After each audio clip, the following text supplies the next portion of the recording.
A big headline this week, a major glitch at United Airlines first. That was the one that had us busy a couple of days back.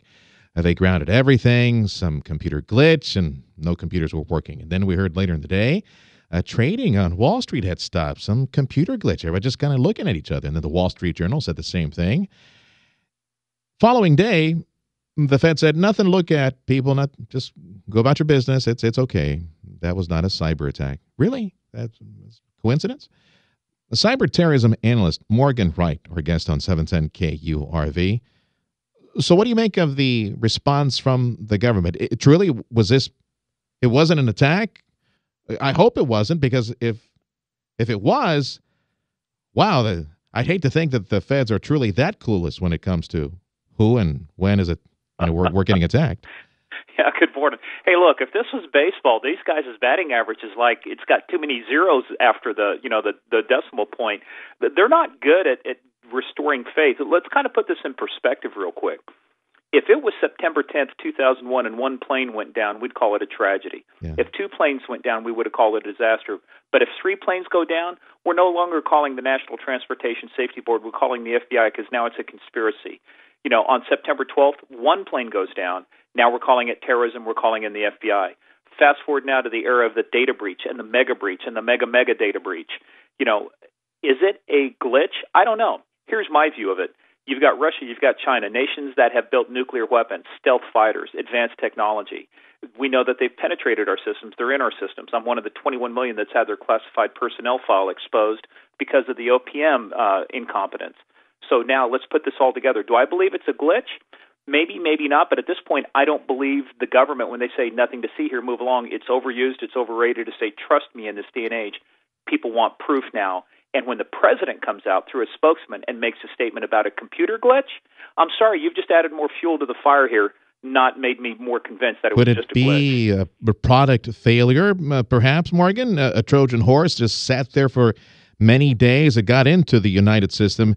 It got into the New York Stock Exchange, and then it popped as it was expected to, and nobody caught it. Could it be something old?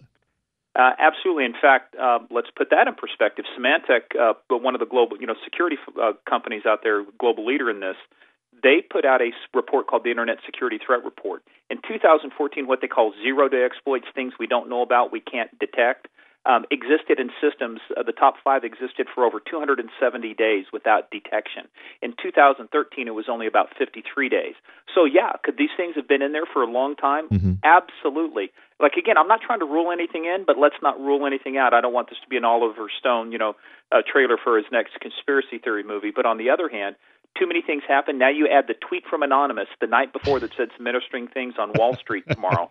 And now, I'm sorry, you're laughing, but at some point this doesn't pass the sniff test. I'm sorry. Maybe it's just the unlucky set of coincidences. But if you had a lottery winner win one time, hey, great for you. Win twice, wow, that's interesting. Win 3 times, somebody wants to do an investigation and find out if the system's rigged.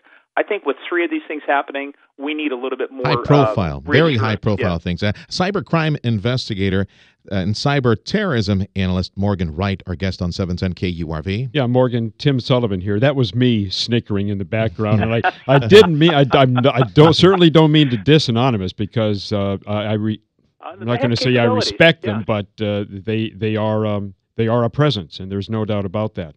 But your comments are very similar to FBI Director James Comey's testimony during a Senate hearing on cybersecurity this week. And I was going to ask you, what did you make of Comey's remarks during that hearing on this subject? Because he seemed kind of squishy on this subject, Morgan. He's playing both sides. He didn't say one thing or the other, and I'm wondering where you stand on his comments. Well, look, I was in the congressional hearing on the OPM data breach. I've testified in front of Congress before on these issues, so I was attending this hearing at the same time he was testifying. Okay. And you're right. What he said was, we don't love coincidences. And they, even the president of the New York Stock Exchange goes, well, as far as we can tell, basically there's no evidence to indicate this was something from the outside.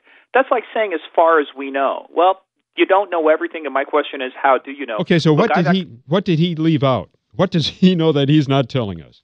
Well, they knew a lot, too, before they talked about North Korea. You know, we know that the NSA was monitoring what North Korea was doing in advance of the Sony hack. So do I think there's other stuff out there we don't know about? Absolutely. And quite frankly, it ought to stay that way on some of these things. But we've crossed that tipping point. We've crossed that threshold now to where now it's no longer pre-9/11 thinking. This is post-9/11. This is a new world. So you're going to have to do more to show to the American people we're on top of this. Yeah, it's just a glitch. And like I say, when the president makes a statement, the FBI director that day is not declarative. He's like, well, look, we don't love coincidences either. And then he's talking about his but he's not getting specific. I want specifics. No. He's not so do we at the the Benghazi hearings. But, dude, you're not going to get it. Forget Fast and Furious as well. Dude, is a cyber 9/11 even possible, in your opinion? Absolutely. Yeah? Absolutely. And well, on both sides of the globe, we can do it too, right?